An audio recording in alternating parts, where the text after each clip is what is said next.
నమస్తే. Welcome to సర్కార్. Tollywood hero ఫ్యామిలీలో అందరూ సినిమా సెలబ్రిటీలే. తండ్రేమో దిగ్గజ డైరెక్టర్, పలువురు స్టార్ హీరోలతో సూపర్ హిట్ సినిమాలు తీసి తెరకెక్కించాడు.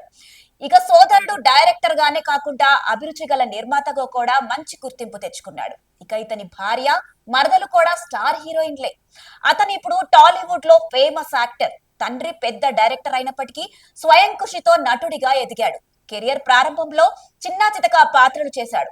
ఆ తర్వాత హీరోగాను మారి సక్సెస్ అయ్యాడు. దక్షిణాది సినిమా ఇండస్ట్రీలో ఉన్న టాలెంటెడ్ నటుల్లో ఇతను కూడా ఒకరు. అందుకే కేవలం హీరో పాత్రలే కాకుండా విలన్ గాను, సహాయక నటుడిగాను మెప్పిస్తున్నాడు. అయితే ఈ మధ్యన హీరోకు సరైన విజయాలు లేకుండా పోయాయి. అయినా తన ప్రయత్నాలు మాత్రం ఆపడం లేదు. ఆ మధ్యన ఒక డిఫరెంట్ క్రైమ్ థ్రిల్లర్ తో మన ముందుకు వచ్చాడు టాలెంటెడ్ యాక్టర్.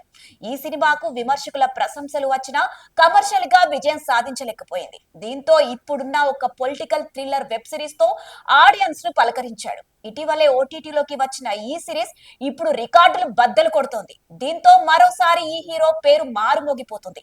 ఇంతకీ ఆ హీరో ఎవరో గుర్తుపట్టారా? తను మరెవరో కాదు, మయసభ వెబ్ సిరీస్ కృష్ణమ నాయుడుగా నటించి మెప్పించిన హీరో ఆది పినిశెట్టి. సుమారు 50కి పైగా సినిమాలు తెరకెక్కించిన రవిరాజ పినిశెట్టి కుమారుడే ఆది పినిశెట్టి.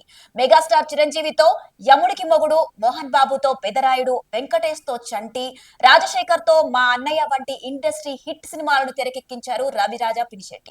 అయితే ప్రస్తుతం ఆయన సినిమాలకు దూరంగా ఉన్నప్పటికీ తన ఇద్దరు కుమారులు సినీ వారసత్వాన్ని కొనసాగిస్తున్నారు.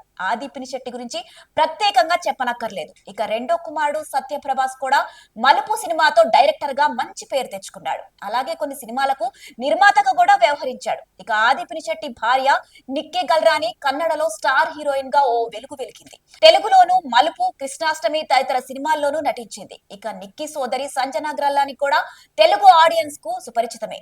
దండుపాలెంతో సినిమాతో ఫేమస్ అయిన ఈ ముతుకుమ్మ తెలుగులో బుచ్చిగాడు సినిమాలో సెకండ్ హీరోయిన్ గా నటించిన సంగతి తెలిసిందే.